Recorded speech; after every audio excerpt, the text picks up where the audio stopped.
Yes, ladies and gentlemen, it's Monday. That means it's time for the Wrestling Monday Night Raw after show. And have we got a show for you? And guess what? It's only 2 hours. Nice and condensed, streamlined, as they'd say. Before we get started, allow me to introduce the crew. I'm Jack Farmer, being joined by NWO Jimmy Korderas and Justin LaBar. How you guys doing? Justin, how's your fantasy football team doing this week? As I look for our background that's supposed to be up. How's your fantasy football team doing? Fantasy football is doing great this weekend for me, so a big win there. More importantly, a big win 4 in a row for the Washington Commanders, so that's nice and big. All that said, I'm really thrown off here at this time. I feel like I should be having like lunch with you fellows. It's so early in the proceedings. This is I don't know. But I'm here for it. Here, I got you. There you go. There we go. I started from the bottom and I went up, and it was literally the one like right near the top. There it is. Yeah, I am super pumped about this 2-hour Raw. You know, my fantasy football team won, but I don't know how you guys feel about this. I beat the team that is the guy who never updates his lineup, and he had like 2 injured players, and it's like, so you're excited, I'm gonna win, but then it also no risk it, no biscuit. There's boo that man. No, my fantasy team won, and I had Kirk Cousins on the bench this week. That's how good my team was this week.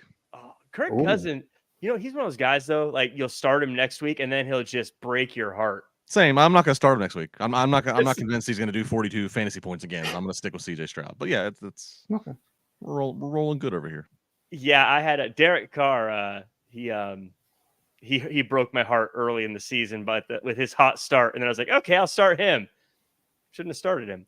But Jimmy rocking the NWO gear, Nick Patrick style. How you doing, Jimmy?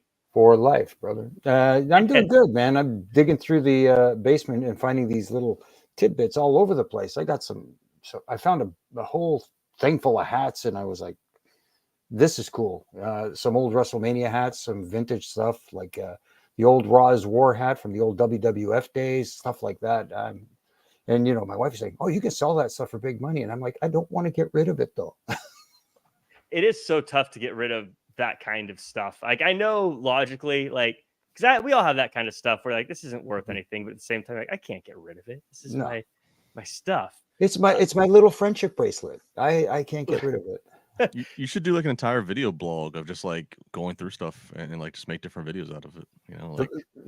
Oh, that'd be interesting. Actually, that'd be a great little kind of ref and rant style, quick little videos of different things you have. That'd be cool. Years ago, I was at Mark Madden's house, and Mark was a WCW. He worked for WCW in the hotline. He was an announcer towards the end of the days, and we're going to his garage to go into the house, and like he had like just stuff like he had like old Nitro rundown formats and just all this like random stuff. I was like, dude, this could be like a fun video series. Same thing I kind of just pitched to Jimmy. I'm like, just like going through, telling stories, letting people, I mean, you don't got to part ways with it if you don't want, but just letting people see up close of like, statute of limitations are lifted now. I mean, all that, the kayfabe can be dropped of whatever might have been on those rundowns then. So, Yeah, I even have old calendars, with our schedules on it, with what towns and all the stuff, Raw guys here, SmackDown guys here, the whole bit, and finding all that kind of stuff. I think that'd be fascinating. Yeah, little videos of, just, here's like that, like just talk about the calendar and like, this was the trip we did in whatever year. That'd be fascinating. If you in the chat, if you want to see more of Jimmy's knickknacks and whatnot, let him know if he should start a new video series. We're going to take up all of your free time. Jimmy, you think you're retired, but no, you're going to be busier than ever with the videos and your radio shows and everything else. I feel like Al Pacino from Godfather. Every time I think I'm out, they pull me back in. Well, speaking of getting pulled back in, you reviewed Bad Blood this past week and on Saturday. What a show that was. We're also going to be covering AEW's Wrestle Dream on Saturday. So if you like watching the PLE after shows, check out Wrestle Dream's after show right here on Wrestling Inc. But for now, talking about Bad Blood, Justin, did you get a chance to see it? And what were your thoughts? Of course, I watched it. It was a very, very good show. I gave it a B+. I thought that the start of it was tremendous. I thought the end of it was tremendous. There was a little lull in the middle. I'm a big fan of Rhea, as we all know. I'm a big fan of Rhea, Liv, Don, that whole storyline. The execution of that match was a little weird, and the ending and inconsistent with it on a lot of levels. So that kind of messed with me a little bit. But overall, very good show. I'm a big fan of the tight, 5 matches. Then we got that additional segment with Triple H, Gunther, and Goldberg. So big fan of how they do that. Of course, I love the earlier start time as well. That was great. I am such a fan of 5-match shows. I love it. I love that it's 5 matches too, not just the amount of time. I like knowing that it's going to be 5 matches. I love the structure of it. It just makes it very easy to watch. I know where we're at in the show at all times. I think that WWE has just done something very special in making these B shows so enjoyable or must watch, or it gives you a hook that you need to be there for. And they do it every single time. It used to just be even at the beginning when it was like, oh, well, this one's in Puerto Rico, this one's in France, so that's why it's big. But no, they're all big. Even Atlanta gets to have a big show. Even you, Atlanta, you get a big show. Well, and I don't even think we want to. I mean, like, I know what you mean. We used to refer to anything that wasn't, of the big 4. It was secondary and it was B level. But I mean, considering the business that they're touting that they're doing, even though that doesn't affect any of us, but the money that they're drawing with that, plus how good these are coming out. I mean, look, the freaking Rock showed up.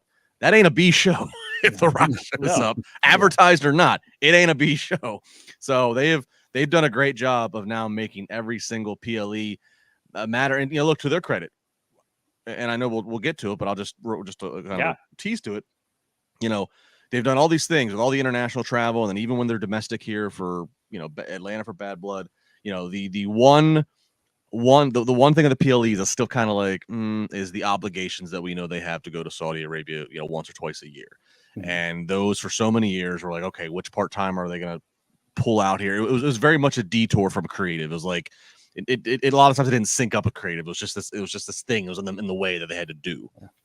And that's why I'm kind of in favor, or at least I'm going to give it a chance, this whole idea of putting a once a year title around Crown Jewel, of where you're going to fantasy book and do something they don't otherwise do anyways, which is your top world champion versus your other top world champion. Because I mean, that's kind of a little bit of fantasy booking, and they don't do it anywhere else in the year because it would screw up their creative plans with the fact that they have brand separation. But now this at least gives that PLE in Saudi Arabia some identity, and it's an identity that can allow them to avoid, hey, which wrestler can we call and try to come out of semi-retirement? You know what I mean? Not to say we won't see a Goldberg or a Gunther at a PLE in a Saudi Arabia in some time, but by and large, I appreciate the attempt of what they're trying to do here. I know we'll talk more about it, but they've done a great job with these PLEs now. It's everything's must see. Yeah. Oh, yeah, we definitely are going to talk about that a little bit. And Jimmy, I know you talked about it, so I do want your quick thoughts, but I got to say, I loved Goldberg in this. I am not shy about saying I am a Bill Goldberg fan. And so I love seeing, as my good friend James Kincaid calls him, Box Office Bill showing up there. And what I love about it is the potential to have Goldberg versus Gunther down the road. I love it. I love the idea of that. I love the box office of it, the way it looks like. But the biggest thing I like about it, and Jimmy, you can talk about this too, is Goldberg says that he was promised a retirement match. I don't know what was going on when he agreed to do this stuff, but he seems pretty adamant he agreed. He was going to get a retirement match. What didn't happen, I think it'd be very easy for WWE today to say, look, that was the previous regime. Right. Sorry, pal, we're over it. But if they do give him this match, do give him a retirement match, it is making good on a promise. And I think that just says a lot to any other wrestler who they say, listen, trust us, we'll take care of you. I think it says, look, they are trying to take care of wrestlers if it happens. Now, it isn't booked. I'm projecting, I'm fantasy booking. I want to see my guy wrestle one more time. But any just quick thoughts on Bad Blood and thoughts on anything Justin and I just said? No, again, it was a solid pay-per-view overall. I thought the matches were all delivered, and some had some, like you said, Justin, some wonky spots, especially, I'm apparently the referee police, so I have to call out certain egregious stuff that I see, especially with the refereeing. But other than that, I thought it delivered, like all the pay-per-views or all the PLEs have been delivering. And as far as the Goldberg spot, I enjoyed it. I enjoyed the spot. When Gunther came out and said, you know what, when I said that Bret Hart was my second favorite, you were my favorite, I lied. That was just gold. And then when he insulted the family, I hope you're a better wrestler than you are a father or something like that, whatever the verbiage was. I liked it. I don't know if I want to see a match between them two particularly, because Gunther's style, I don't know if it'll fit well with Goldberg at this stage in his career. I don't know if he can handle that style. I mean, one of those Gunther chops may... one way to find out, kid. Yeah, I know, exactly. So, but it is interesting, and I get Justin's point too. It gives the PLEs over in Saudi Arabia an identity of its own. I wonder if they're going to continue with the King of the Ring, having it over there as well, King and Queen of the Ring. So that's going to be interesting. Or is that going to be maybe the one show and have the title? I would think they'd stick with the King or Queen of the Ring, because that's better suited and at least ties right into SummerSlam, number one contender, and it replaced what I think Triple H has probably agreed is not a great gimmick to keep on, which is the greatest Royal Rumble of all time, where we do 50 people or so. I think, again, trying to give these Saudi shows some identity, King and Queen of the Ring, and then a crown jewel. I think that's keep it there. We got some news here. We're going to come back to talking a bit about some of the stuff that went on at Bad Blood that will lead to what's going to go on at Crown Jewel. But before that, Nick has a super chat. Barely got it in time before I transition in there, Nick. Super chat says Goldberg cost Gunther the match in Saudi, so that checks that Saudi appearance box. Then the two of them at Saturday night's main event, since it's on cable. If they do it, wherever they do it, if they truly did a Gunther versus Goldberg, and this was Goldberg's one final match that he's promised, and he can tell his family, tell his fans, this is my last one. As long as Goldberg's under the understanding, hey, you're going to go in there and you're going to lose. And not only are you going to lose, but kind of like what Jimmy said, I don't think Goldberg was never great at doing matches longer than 10 minutes in the first place, just based upon his style and his appeal. And I don't think he can go longer than 10 with Gunther, and it's going to look real great. And so basically you need to have him versus Gunther be somewhat kind of like what him versus Brock was when Goldberg first came back. It needs to be hard hitting, very explosive, less than 10 minutes, closer to the 5-minute mark. But in doing that, Goldberg's got to recognize he's going to be looking up at the stars or passing out in a Gunther sleeper, because Triple H is not going to have Goldberg come in, non-title or not. He's not going to have Goldberg come in and beat Gunther on this one-off. Plus, if it is truly Goldberg's last match, again, Triple H, Booker, old school. You go out looking at the lights. You go out doing the job. You go out putting over the next generation. On your shield. Right. Yeah, if they brought Goldberg back because Goldberg wants to win his last matches, and if they did it, it would be against someone who's not a very big. Didn't he get that against Dolph Ziggler? He did. He did get that against Dolph Ziggler. Poor Nick had to go out there and do that. I mean, come on. Multiple spears. Man, by the way, Ziggler, he might be the best at taking a spear. He is. Sorry, Nick, but I kind of don't blame him for having you get speared a bunch of times. It looked amazing. But if there's one other place that you might want to try it as opposed to Saturday night's main event is maybe the debut on Netflix. It's going to be a star-studded one anyways. If you're going to try something like that, maybe that would be the place to do it. Possibly. Like I don't want to see it. I agree with Justin. I don't think it should be like a Iron Man match. I want it to be two freight trains running into each other, and I want Goldberg to get chopped a bunch. But that would be an iron skillet match, getting chopped like that. Well, I got some news here about AJ Styles and apparently an injury. Initially, there was some speculation whether or not AJ Styles had actually been injured. And during the match, there was a whole series of events that was thought to be a work, and that Styles was fine, though that has now been thrown into question. This is the match with Carmelo Hayes on SmackDown. In the latest Wrestling Observer Radio, both Brian Alvarez and Dave Meltzer gave the impression that Styles' ankle injury was not part of an angle and that it was legitimate, though neither was able to provide a confirmed update on this condition. This morning, Sean Ross Sapp of Fightful, who had initially reported that Styles' injury was an angle, chimed in with some new information, revealing that those in WWE had said Styles' selling of the knee during his match was a work, but that a move where he landed on his knee was legitimate. He further said that the word internally in WWE was that Styles was injured. Like Meltzer and Alvarez, however, Sapp was unable to provide confirmation on Styles' status. Jimmy, it sounds like it's just a very unlucky case of the story and reality possibly coming together. Well, it's the unfortunate thing. It is a legit injury to AJ Styles. I have been told that, so I can't reveal my sources, of course, but I've heard that it's a legitimate injury. And if you look back at the video, there's no way that you can work that. His leg twisted in a way that I cringed. Mm-hmm. And you can tell right away that was legit. And there's another thing that was a tall tale sign for me too, is when the WWE does backstage shots of somebody who is injured and a trainer or a doctor is looking at him, they don't use your actual doctors and trainers in those shots. They use extras. Mm-hmm. The doctor in that shot was the doctor, and when he was walking out on the crutches, that was the trainer. Those are their people. So that for me told me, okay, this is real. This is legit. And again, it's unfortunate timing for him coming back after much fanfare for his return.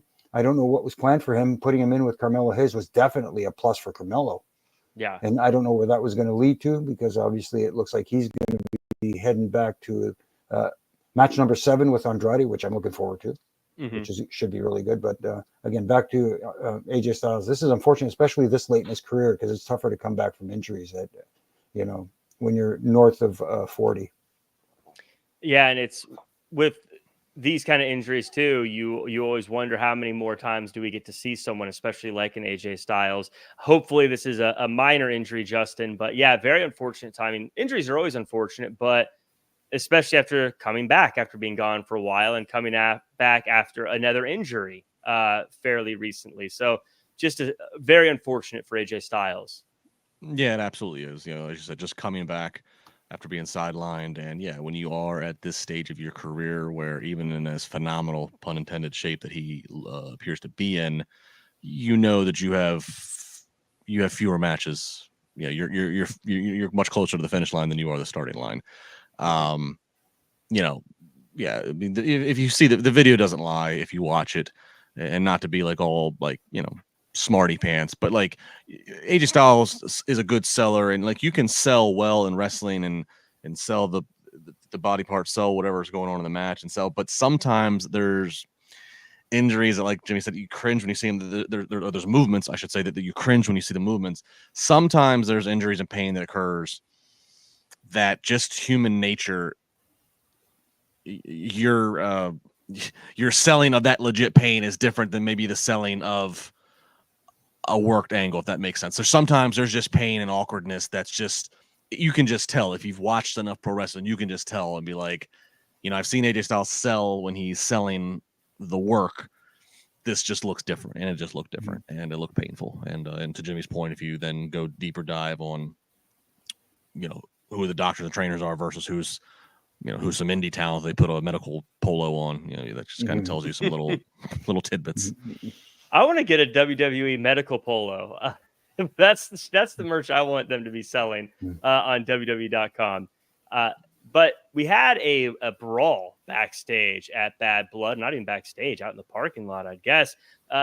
Kevin Owens and Cody Rhodes got into a bit of a disagreement. They got into a fight, all caught on fan cam, on cell phones. Triple H said on Twitter, "We are aware of the incident outside of the arena last night. Cody Rhodes and Kevin Owens. The matter will be dealt with internally." On Twitter, though Wrestling Observer Radio provided no explanation for why the angle was done off screen, Meltzer suggested it was inspired by a parking lot brawl Cody Rhodes' dad, Dusty Rhodes, and rival Ole Anderson had back in 1979.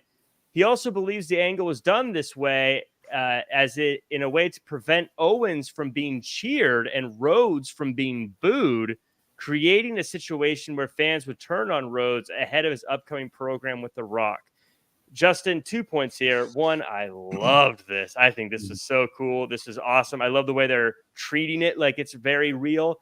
But 2, no one's gonna boo Cody. I think that's just malarkey. I think any fear of Cody getting booed is crazy.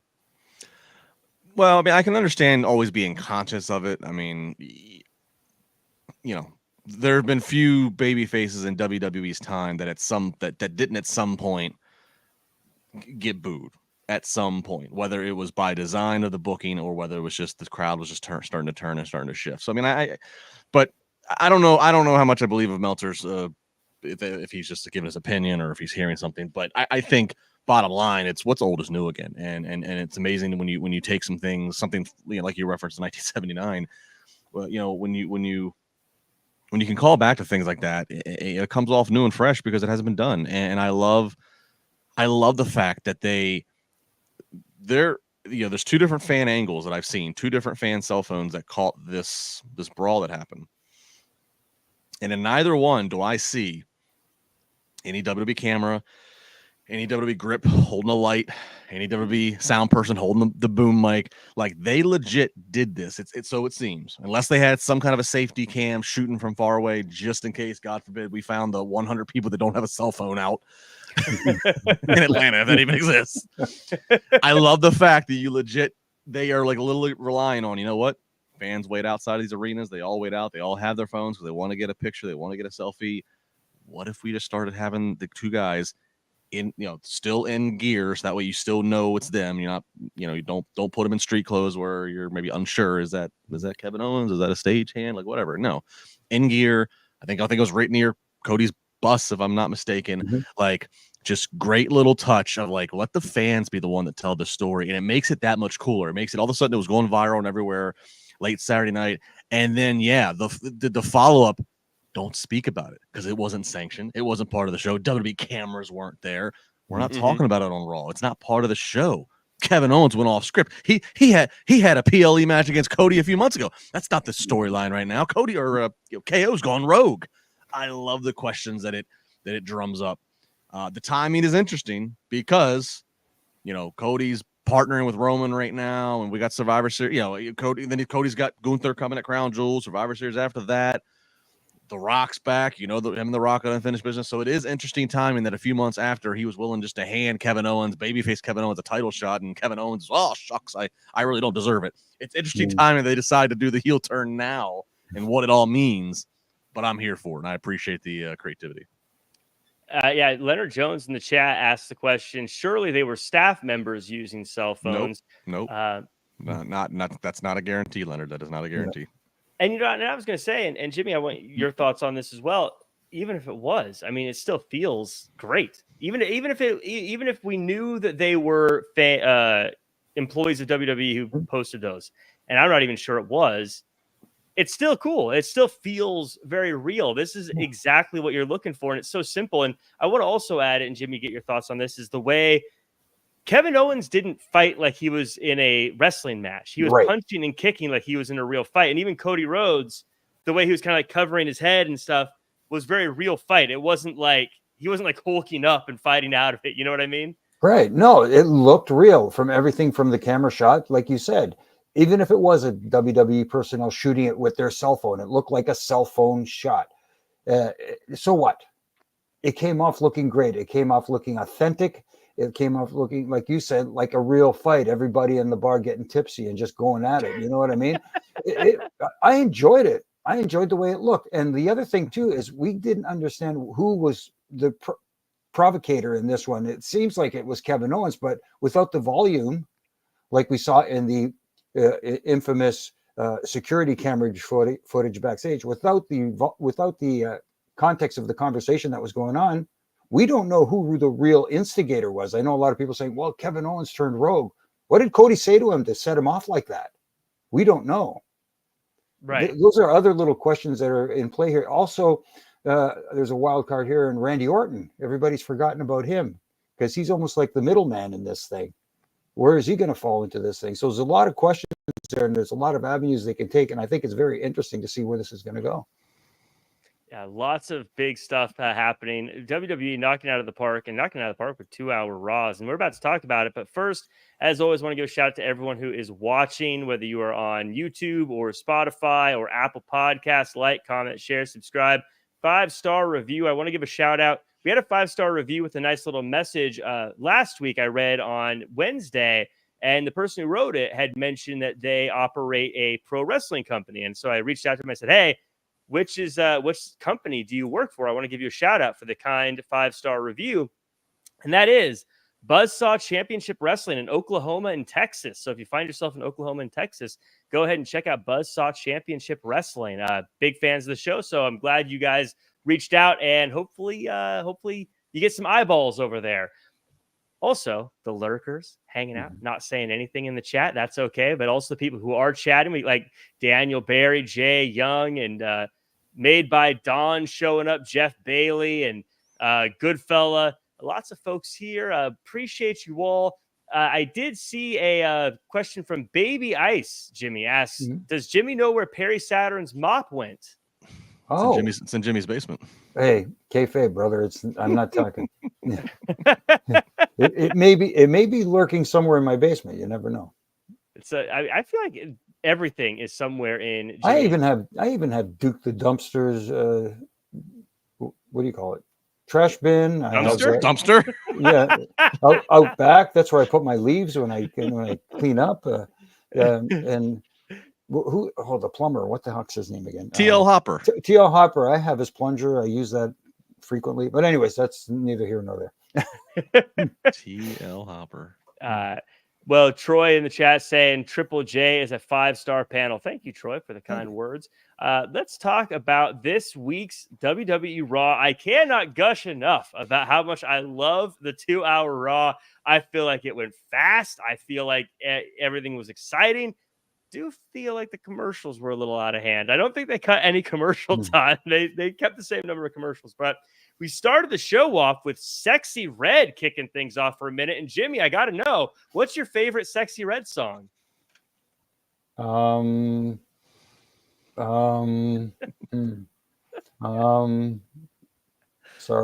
It's on his playlist. I know she has a song called Pound Town. That's fun. Yeah. Jimmy, are you a big fan of Sexy Red's Pound Town? Is that on the workout playlist? Did you have to go to me with this question? I mean, oh man, sorry, not my wheelhouse. You're telling me that when you're sitting there sipping coffee, getting ready to do a ref and rant, no Sexy Reds on in the background? You don't have Sexy Red on? Unfortunately, no. No.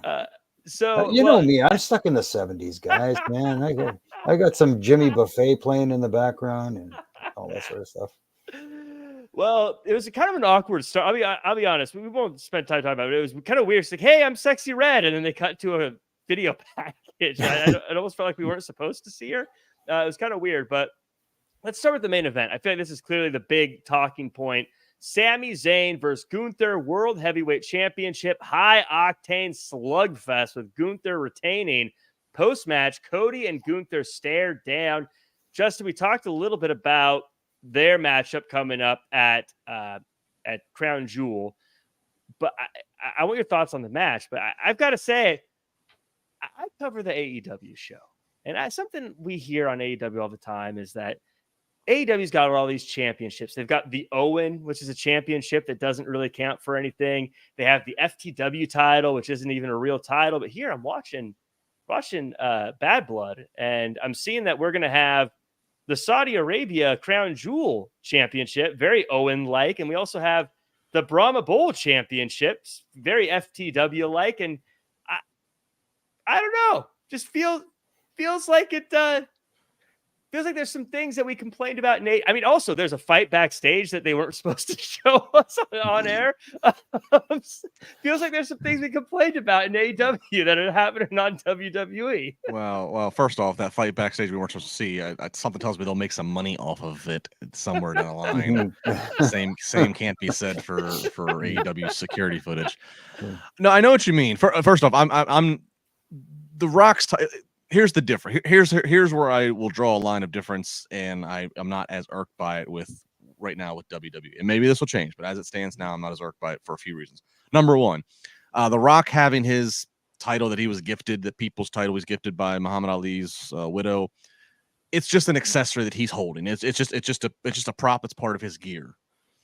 Okay, if he starts putting it on the line in matches with regularity, the way the FTW title was, okay. And oh, by the way, sorry, no disrespect, Taz, you're an ECW legend, but there's a difference between Taz having an unsanctioned title and passing it to his kid versus arguably the largest, most recognizable star in the world. But I think the Rocks will just remain part of his attire. And that's not to say that it won't be a prop in a match at one point where Cody takes it and starts to whip him with it.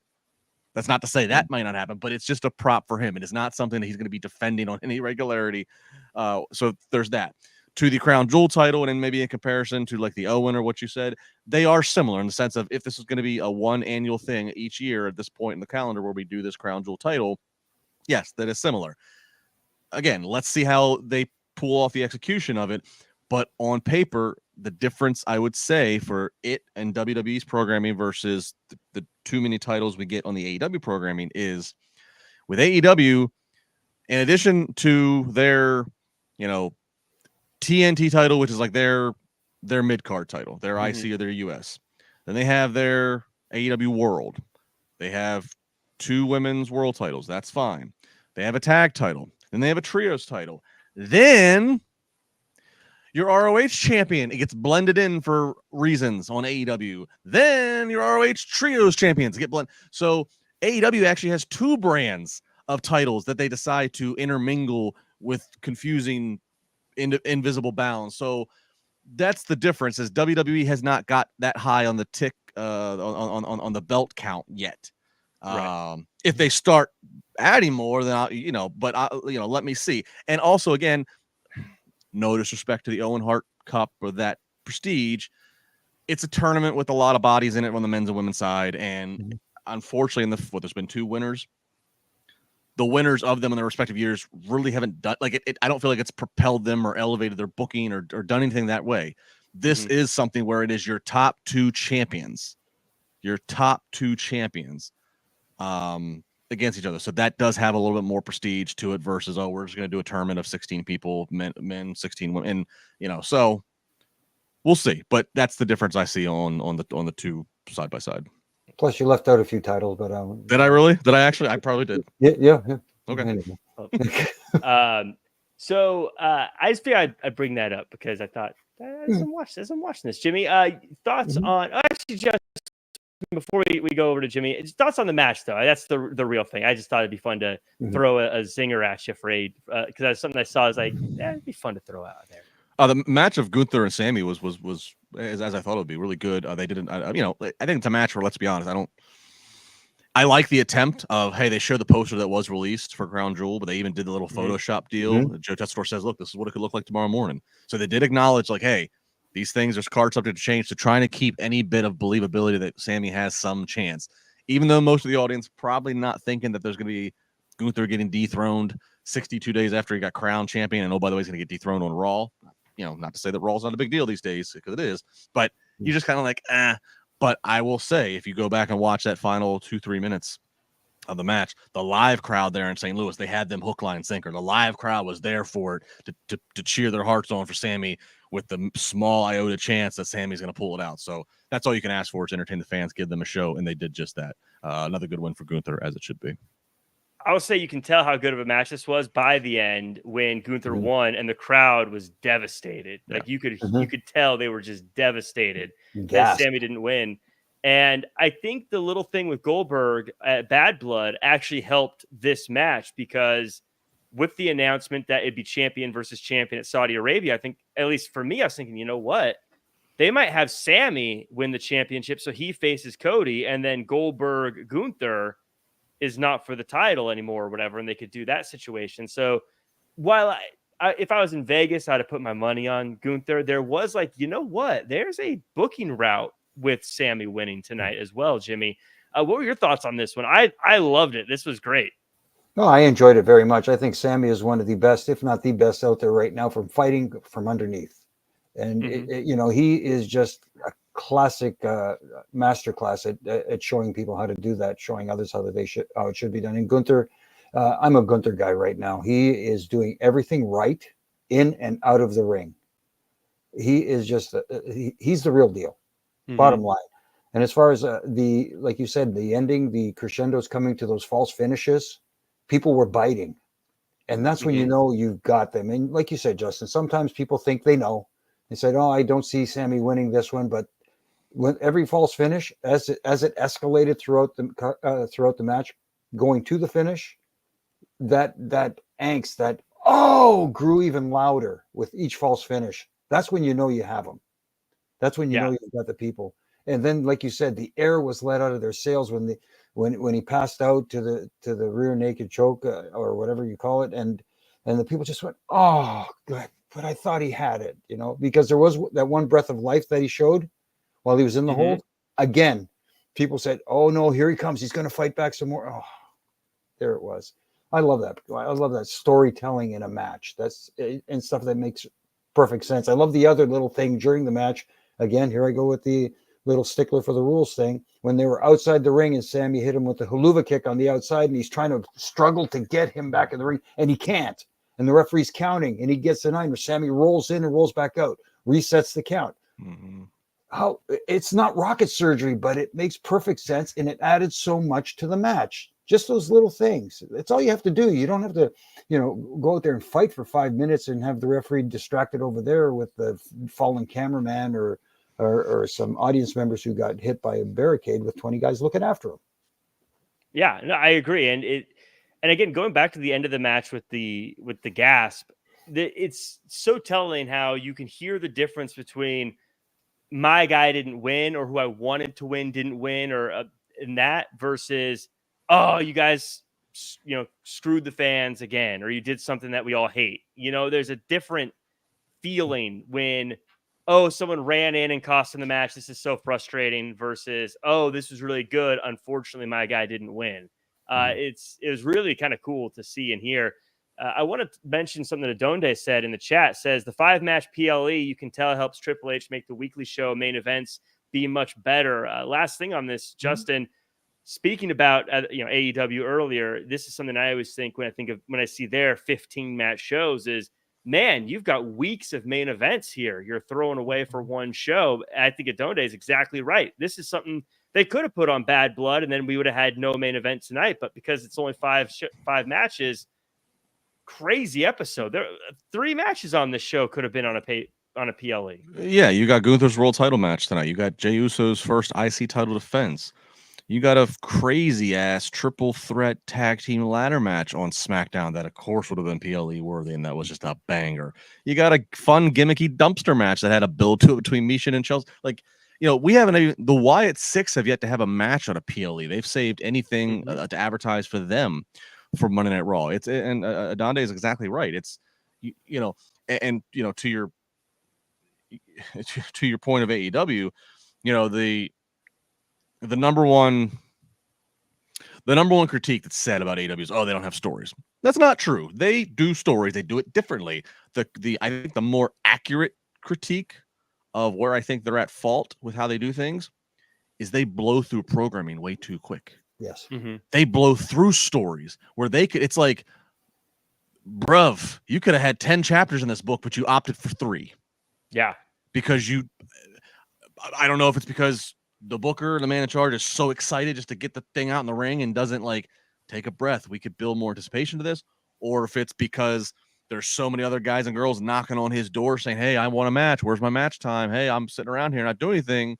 And he feels obligated that he needs to get them out there. So we're going to do a 15-match pay-per-view, and then we're going to blow through stuff on Dynamite. It's probably a combination of all of it, quite frankly. But that's, I think, the more fair critique of AEW is, as it relates to hold that all, is they do stories. They just tell them differently in their execution of how they do it, and they blow through things so quick. I mean, they blow through big money matches and big situations that, with more quality control, they could get a whole lot more out of it. That's where I would go with that. Yeah, the analogy I think of is, and this isn't an AEW show. We'll get back to Raw, but I always think of this saying it was something like, it's not the plants you pick, it's the seeds you sow. Because if you keep planting seeds, you'll always have plants. But if you just pick all the plants, eventually you'll run out. I feel like they're always in this, well, we need to pick the plants for plants today instead of trying to sow the seeds for tomorrow. And that's what WWE is doing very well. Speaking of something that they did a very good job of tonight, we had CM Punk come out and he tells us he's hurting, he's banged up. He thanks his family, his fans, and his haters. And he alludes to being gone and for some time after this. Now, of course, Seth Rollins comes out after that. We'll talk about that in a second. But Jimmy, this was CM Punk, I think, saying he's going to be gone for a little bit. Drew McIntyre also probably going to be off for a little bit. He showed that he had 16 staples put in his head after getting, I don't know if it was officially the toolbox. I think it was the toolbox. It looked like it.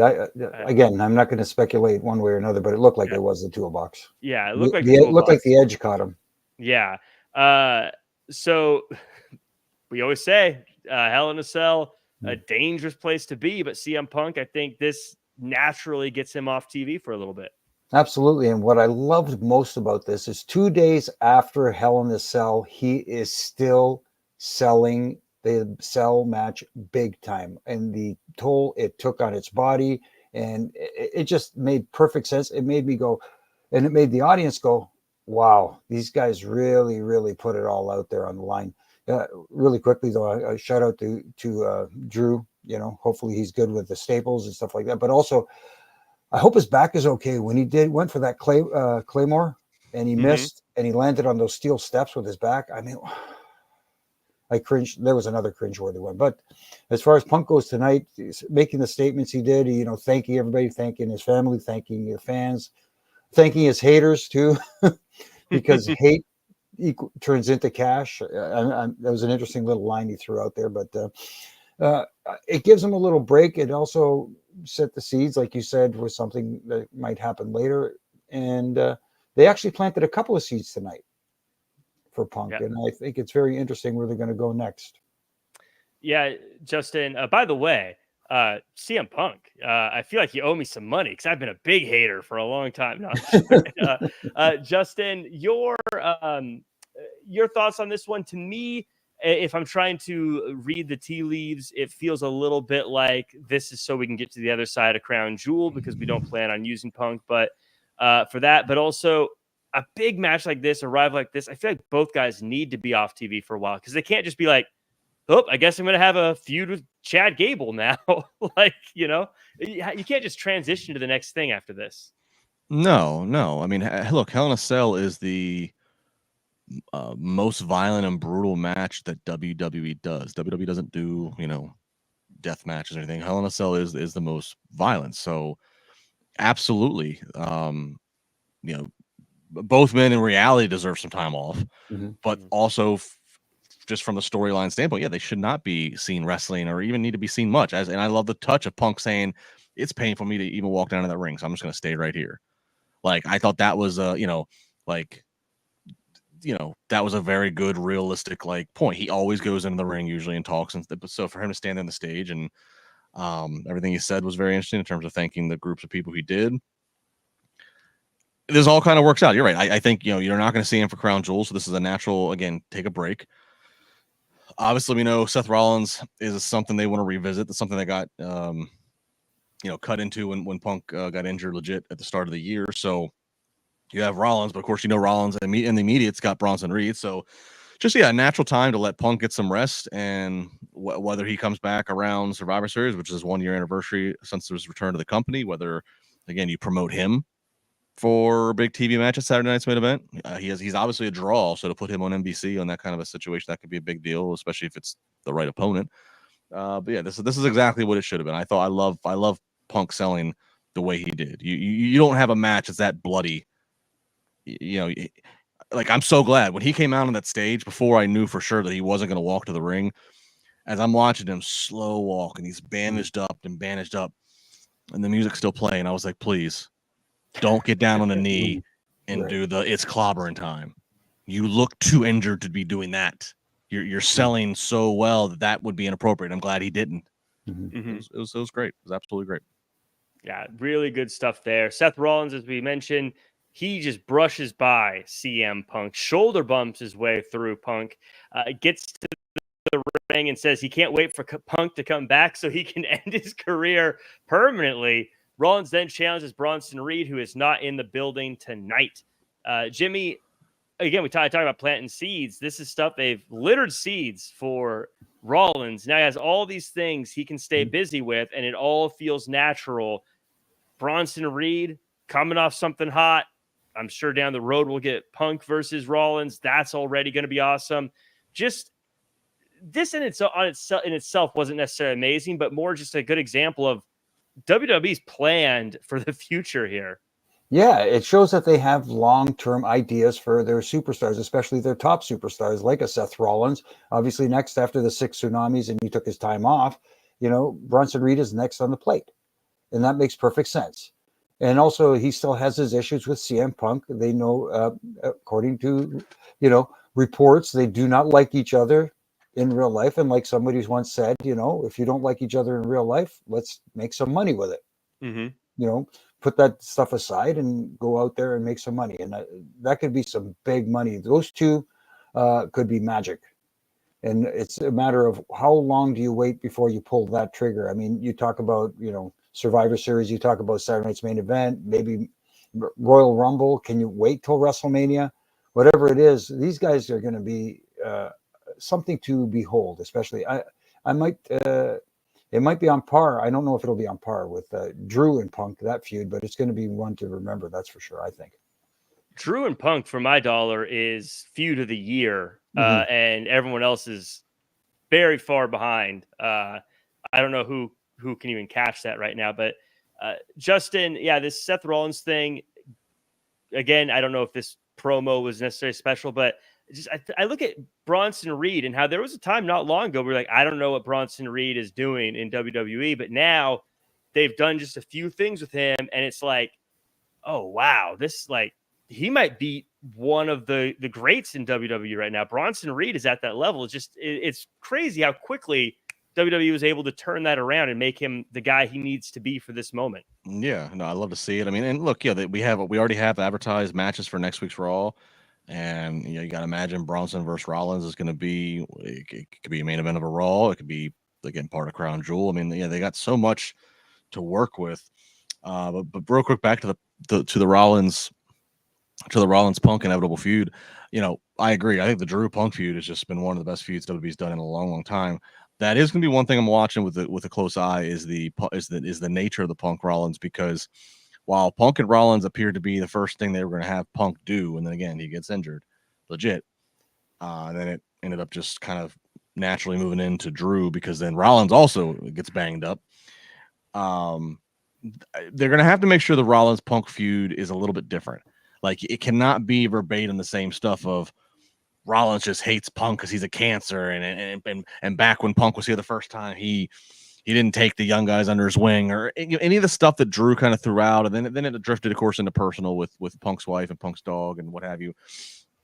They're going to have to find a way to, for me, when I think about Punk and Rollins, I think about what I think was a legit kind of war of words via podcasts and interviews when Punk was still back in AEW and maybe even before he even resurfaced at AEW, which was they kind of had this war of words of who was legit the better wrestler and who could carry a company better. That's actually what it kind of felt like. We'd have to dig up the quotes, but that's so I think maybe the feud can be around that, and you don't have to say AEW, you don't need to say the other guys' names, but you can just refer to them as the other guys, or that place that you decided to come back. You knew you couldn't come back to WWE right away. You came back to that second rate comp.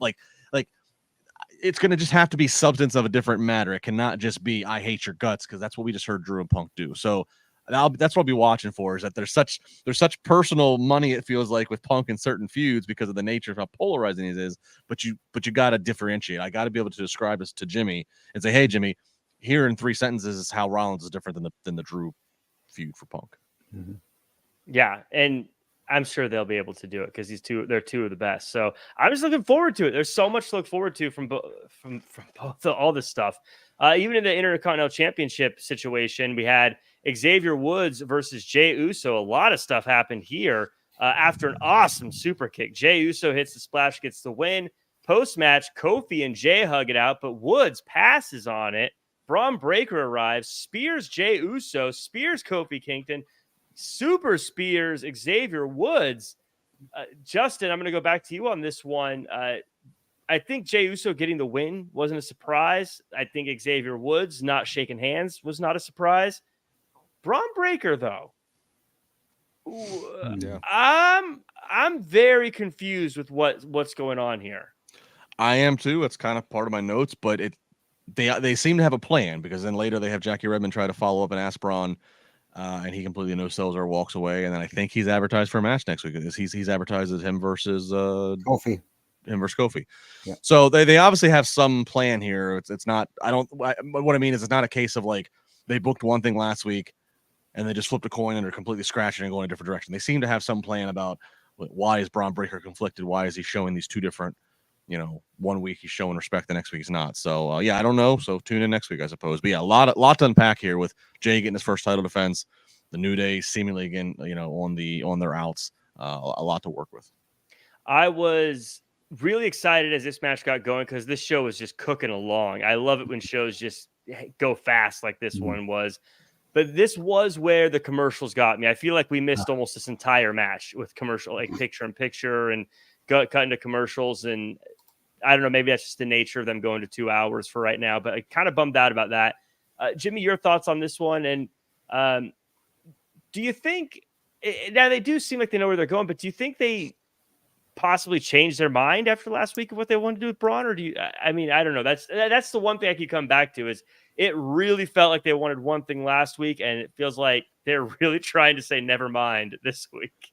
But I know a lot of people are thinking that, but I don't think it was. I think the plan was to do exactly what they did because they got the people hooked, thinking, okay, here it comes. We're going to get a good guy, Braun Breaker. Here it comes. And then they took the rug right out from under him.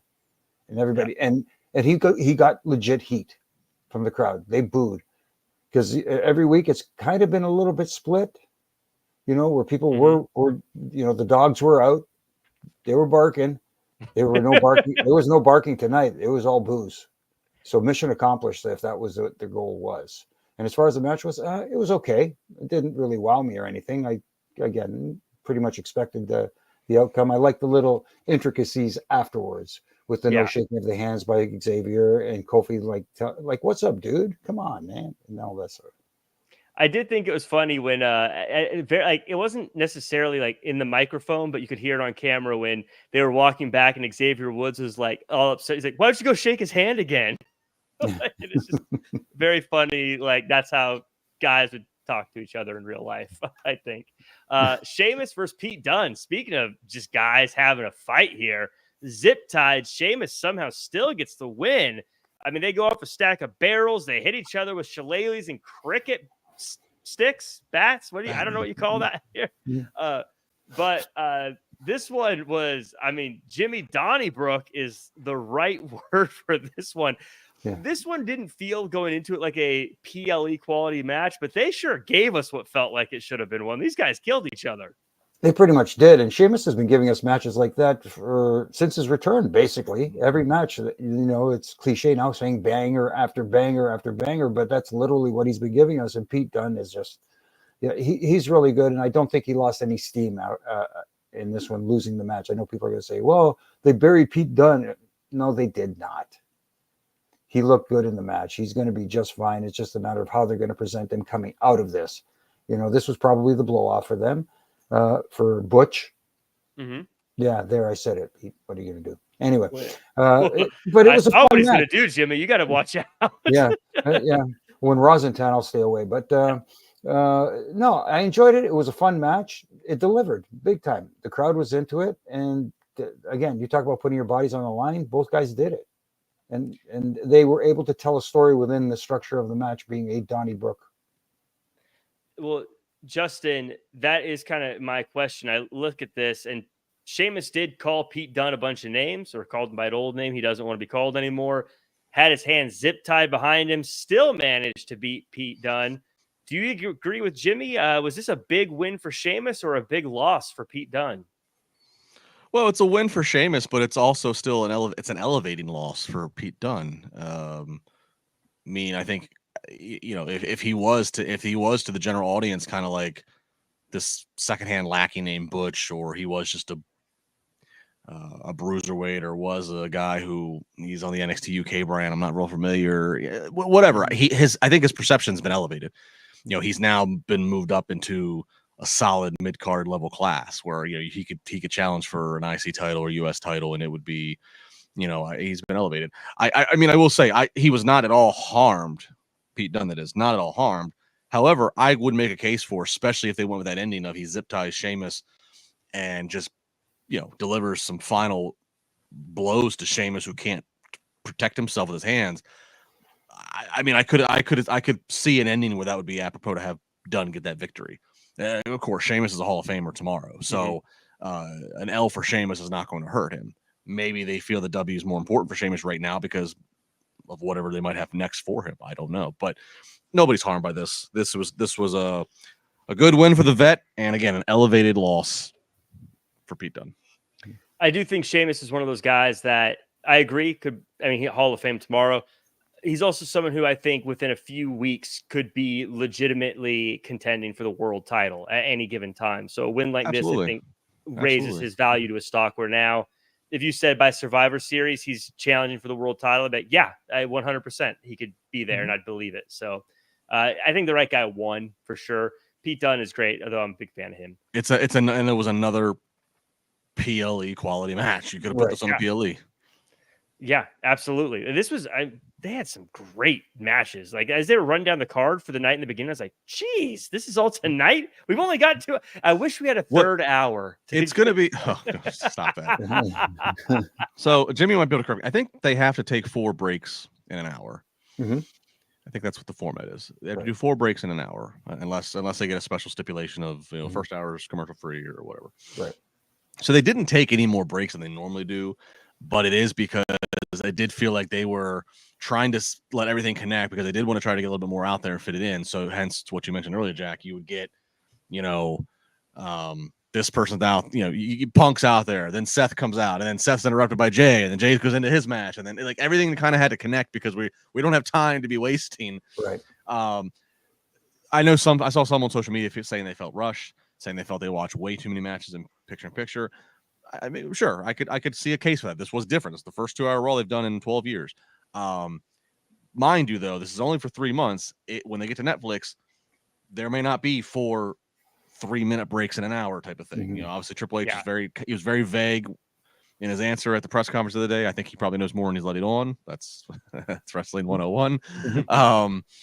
But I don't think it's going to be like this. Whatever it is, I don't think it's going to be like this, meaning they will have more time to let things more continuously and linear play out, and they will work the breaks or ads or however it gets done. They will work it in a way that's more free-flowing. So this model of fitting what used to be 3 hours into 2 hours plus have 8 commercial breaks, it's only going to be temporary. It's like fitting 3 potatoes in a 2-potato bag, I guess. But potato bags. So. But it's a very small bag you have. It only carries 2 potatoes. Just get another bag. Get another bag. Call a friend. Have them carry up you. Yeah, you sling one bag over your shoulder. I sling one over mine. I have no doubt this format would be better, by the way. This is just my take here for today. And speaking of today, really big news. Mr. 412 is having a birthday. It says, hello, today is my birthday.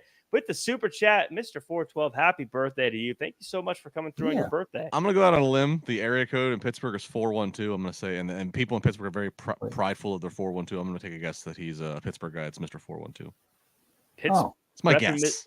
Mr. 412, you got to let us know. Did Detective LaBar because otherwise, if it was 412, you'd say, okay, maybe his birthday is April 12th, but today's not April 12th. Today's October 7th. So that's not it. It's not 420. I thought he was 8 minutes early to 420. No, he's not. It's not. It's not 420. So I'm gonna say it's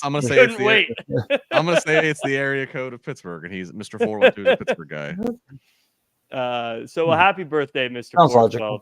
Mr. 412, let us know if you're a Pittsburgh native. Because I think Jack solved it. Is that RVD? No, but we got The Miz and R-Truth and Final Testament palling around backstage. Miz likes to think that he's making his own decisions, but Truth wants to be his friend. Miz schedules a match against Truth for next week. But we also get a little Wyatt 6 overlay. Jimmy, is this who they're targeting? Are they targeting Miz? Are they targeting Final Destination or Final Testament? Or are they targeting R-Truth? That's the interesting question. I because of the numbers game, I can't see them targeting R-Truth because who has R-Truth got with him? He got nobody. So there's that deal again where the baby faces are outnumbering the heels, which is kind of a weird dynamic. So I could see it being more along the Final Testament and Miz being the targets here in some form or fashion. I don't know if Miz is actually going to officially align with Karrion Kross and AOP, but at least it would make it even odds at 4-on-4. Yeah, Justin, the Miz does seem to be listening to Final Testament, which I think they needed someone to listen to him at some point. Otherwise, they feel like it's not working. But I cannot see Miz joining Final Testament. He just does not fit in with that group. But what do you make of Wyatt 6? Do you think the Final Testament group versus Wyatt 6 is something that sounds nice to you? Well, I think that is what's on tap. They are seen to be determined to, the Wyatt 6 take a little break from their conclusion of their feud with Gable and company.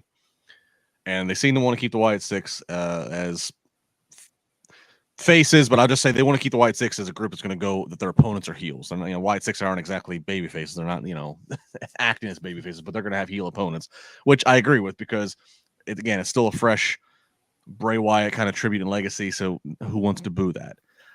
That said, you have to then be careful what heel opponents you have for them.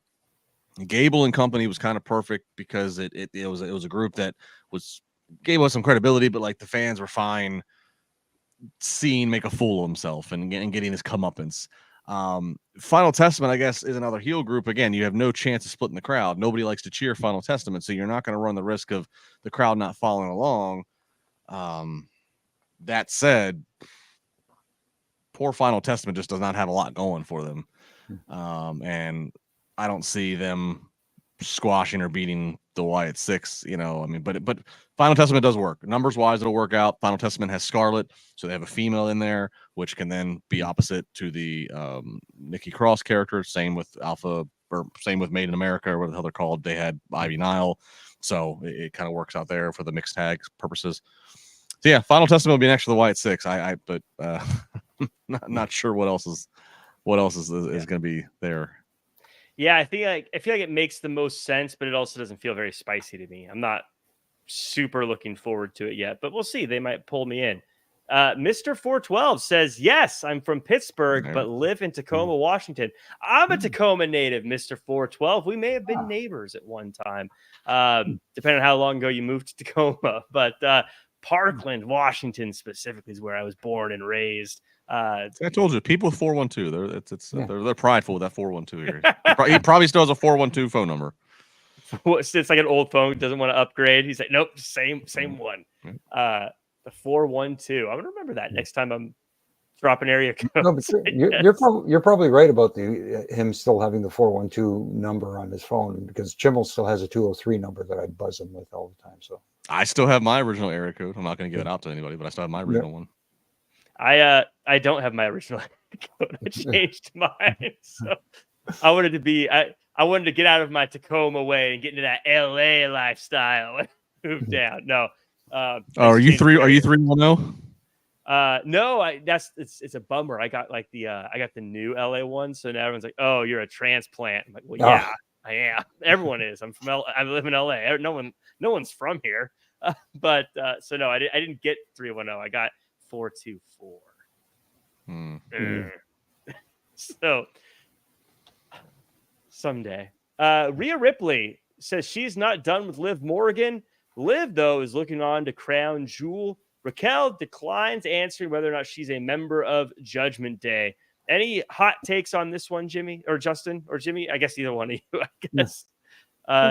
Jimmy, go ahead. I said your name first. No, just that this feud's going to continue. And I like the dynamic with Raquel, because when she's standing beside Liv and Dom, she's towering.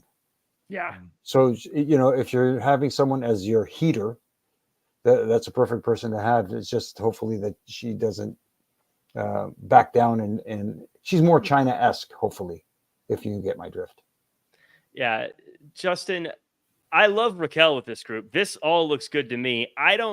I feel like eventually Rhea has to win, but I feel like I'm kind of over Liv and Rhea. I feel like this one's overstayed its welcome. What do you think? Yeah, like I said, I didn't love how they executed the match at Bad Blood, particularly the finish. It was just confusing. Like the ref says on camera, yeah, you can go take a minute off and go pinata Dom, but then the match ends in a DQ because Raquel shows up.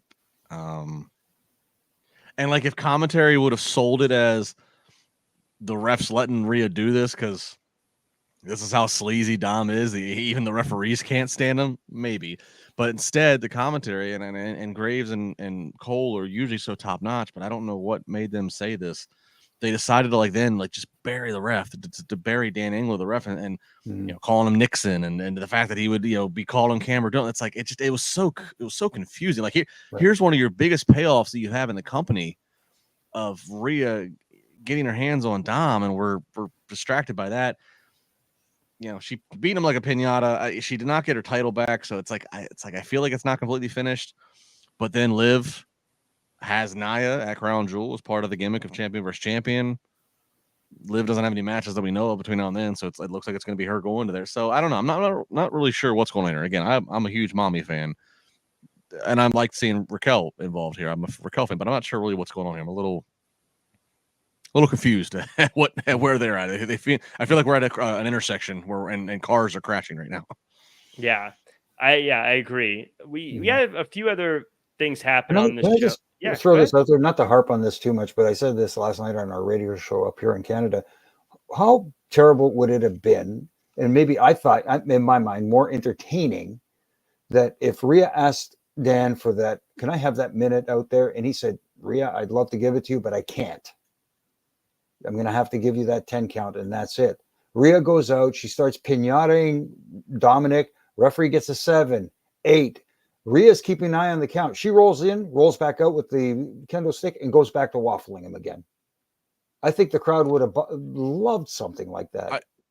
I agree, Jimmy. And just to kind of just add on to that, to what we saw, I agree. Have her go out there. She takes it to 7, to 8, to 9, breaks the count, resets it, rolls back out. You're right. Hopefully a big pop to the, continues to beat. And then when she thinks that she's beaten Dom enough and she's ready to get back in there and to beat the count a second time, just as she goes to beat the count, have Raquel sideswipe her and Liv wins via count out or DQ or whatever you want to call it. But that would have had more. It was just, I don't know. Again, WWE these days they're usually pretty precise and they got things planned and they've rehearsed things. That almost felt like they called something on the fly. They called an audible because it just didn't make sense. Right. And it was just unlike referee problems. So you're saying there's even more that they're stealing from. Never mind. I'm just joking. Even more that they're stealing from the other guys. No, but we have a few things that happened just to round out the show. Bianca Belair and Jade Cargill say they will give Damage Control a shot at the tag team titles. Lyra Valkyria gets the win for her team over Pure Fusion Collective and the Unholy Union. And Ethan Page, former NXT champ, wants to complain about CM Punk's job officiating his match. Jimmy, your thoughts on all these segments and particularly Ethan Page. I don't know how much NXT you watch, but this guy, former NXT champion, did he look like he belonged on Raw? He looked like he blended right in. He looked like he was one of the regular roster members. If you didn't know better, you would have swore that he was somebody who may have been drafted up if you didn't know. But Ethan Page is he main roster ready? I think he is. And maybe this was just a test to see how well he was recognized by the crowd. He did get a reaction when he walked into the shot. So I think it's interesting. And also talking about Punk, will this be something that takes place on NXT at some point in the future? Maybe not. Maybe they're thinking about bringing him up early. Who knows? I did enjoy the segment. I did enjoy the segment very much. I think that he absolutely looked like he belonged there. Sometimes, Justin, and you've seen over the years, someone who's a big star in NXT shows up, and when they stand next to someone on the main roster, they suddenly don't seem like the star they used to look like on NXT. I personally felt like Ethan Page looked like a star. He looked like he could be a player on the main roster, just visually and the way he carried himself in that promo. Your thoughts on that, and as well as the 10-person tag team match and the Damage Control getting a title shot? Yeah, Ethan Page certainly passed the eye test. I don't think there's much more to it other than They were in St. Louis for Raw tonight. They're in St. Louis tomorrow for NXT, and so it's just he's in town. It's just a kind of a cheap little plug to NXT. I don't think it's any sign of him getting ready to be called up or anything like that. I mean, he could be, but it's just, again, as we're talking about right now, they just lost an hour of Raw. They got a lot of talent right now on Raw and SmackDown. So I don't, and obviously they want NXT to be healthy because now they got it on the CW and now they're traveling again. So, gone are the days, thank God, where it was, two different, Vince running Raw and SmackDown, Triple H running NXT. Vince could pull a talent at any time for whatever reason, even if he didn't have a plan for them. Now with Triple H and obviously his good buddy Sean working, they're gonna work more cooperative and collaboratively together. And again, you don't want to deplete NXT because you need to sell tickets. So, I looked. It was a nice cameo, but nothing more than that for Ethan Page right now. Lyra getting the pin, good for her.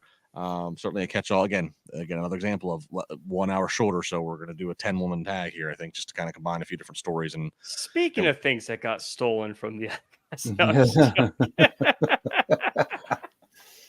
I'm just joking.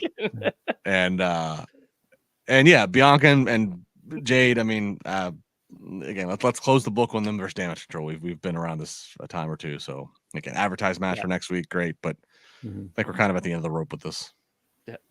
Yeah, I agree across the board there.